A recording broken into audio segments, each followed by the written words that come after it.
ప్రత్యేక కార్పొరేషన్ ఏర్పాటు చేసి మహార్ల సంక్షేమానికి కృషి చేయాలని భారతీయ బౌద్ధ మహాసభ ఆధ్వర్యంలో పలువురు సభ్యులు మంత్రి సీతక్కను కలిసి విన్నవించారు.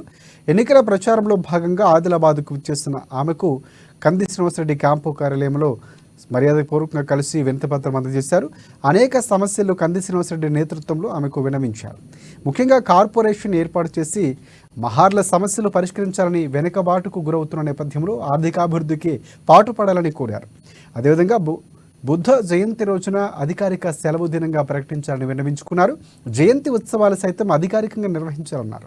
దీనిపై సానుకూలంగా స్పందించిన మంత్రి సీతక్క ముఖ్యమంత్రి దృష్టికి తీసుకువెళ్లి ఇందుకోసం తన వంతు కృషి చేస్తానంటూ తప్పకుండా చేసినట్లు హామీ ఇచ్చి భరోసా కల్పించారు. ఈ కార్యక్రమంలో Buddhist society of India north Telangana general secretary Pragnakumar Ratnajade, అధ్యక్షులు ప్రభాకర్ గడపాలే, భారతీయ బౌద్ధ మహాసభ సభ్యులు విఠల్, దయానంద్, కాంతారావు, భరత్ గైక్వాడ్, రామ్దాస్, దయానంద్ కాంబ్లే తదితరులు పాల్గొన్నారు. కాబట్టి దయచేసి కాంగ్రెస్ పార్టీ రాష్ట్రంలో ఉంది, దేశంలో కూడా రాహుల్ గాంధీ గారు ప్రధానమంత్రి అయితే అందరికీ రక్షణ ఉంటుంది. తప్పకుండా మీరు ఇచ్చినటువంటి బుద్ధ జయంతి ఉత్సవాల సందర్భంగా హాలిడే కానీ అదేవిధంగా కార్పొరేషన్ బుద్ధ కార్పొరేషన్ కాబట్టి మొన్న సీఎం గారి దృష్టిలో కూడా పెట్టడం జరిగింది.